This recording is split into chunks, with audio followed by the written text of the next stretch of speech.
Pri premoženjskih zadevah je mestni svet še potrdil nakup 3 radarjev. Gre za radarje v medobčinskem inšpektoratu, torej ta nakup bo za 5 občin, ne samo za mestno občino Kranj, in dogovorjeno je, da jih bomo postavili tam, kjer je varnost predvsem otrok ogrožena, torej v bližini šol. Bilo je nekaj razprave, ali so učinkoviti ali so neučinkoviti, seveda vemo, da so nepriljubljeni. No, izkazalo se je, da tam, kjer ni bilo radarjev, je bilo prekoračitev hitrosti 80%, po postavitvi radarjev je pa zdaj samo še 1% prekoračitve hitrosti. To je stroka obrazložila. Smo se pa tudi dogovorili, da bomo ljudi korektno obveščali, kdaj in kje so radarji postavljeni, da se vidi, da je to res preventiva in varnost, ne pa karkoli drugega. Potem pa je bila tista točka, ki je bila verjetno najpomembnejša na včerajšnjem seji sveta, torej odlok o javno-zasebnem partnerstvu za izgradnjo vrtca Bitnje.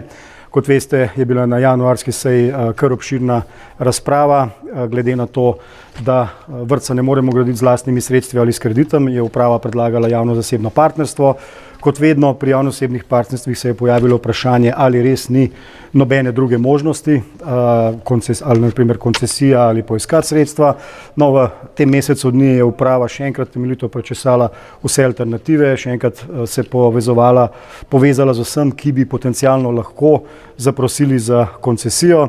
Poiskali tudi enega gospoda, ki ima zasebno varstvo v Bitnjah. No, izkazalo se je, da vse tisto, kar smo že prej pripravili, ni pripeljalo do nobene spremembe. Zato je včeraj mestni svet brez razprave z 24 glasovi za sprejel odlok o javno-zasebnem partnerstvu. To pomeni, da ga bomo še v drugem branju, računam, potrdili na marčevski seji mestnega sveta, potem pa bomo pripravili razpis in če bo šlo vse po načrtih, bo vrtec zgrajen še letos, tako da bodo lahko otroci v naslednjem letu ga že obiskovali.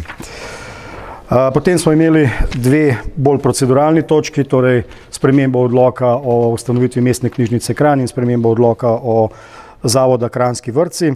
Pri mestni knjižnici je šlo samo za to, da strokovni svet sestavljajo 3 predstavniki in eden od predstavnikov oziroma organizacija, ki ga je imenovala, ne deluje več, zato je včeraj mestni svet potrdil, da bo zdaj naprej enega od članov strokovnega sveta imenovalo bibliotekarsko društvo. Pri vzgojno-izobraževalnem zavodu Kranjski vrtci pa so bili vloženi 3 amandmaji. 2 amandmaja sta se vezala na zelo podobno zadevo, torej da se objavijo imena članov oziroma sestava sveta zavoda in sestava sveta staršev. En amandma je bil potrjen, torej vprašanje je bilo, ali se to zapiše v odlok ali v poslovnik ali na kakšen drug način. Mestni svet je odločil, da bo sestava sveta zavoda, torej objava sestave sveta zavoda zapisana v odlok, sestava sveta staršev preko poslovnika in pa še županov amandma je bil, da imajo vsi predstavniki oddelkov, Kranjski vrtci imajo 95 oddelkov, da imajo vsi predstavniki tudi svojega namestnika, tako da je res odločanje čim bolj enakopravno. Potem smo imeli točko o določitvi prednostnih območij ogrevanja stanovanjskih objektov.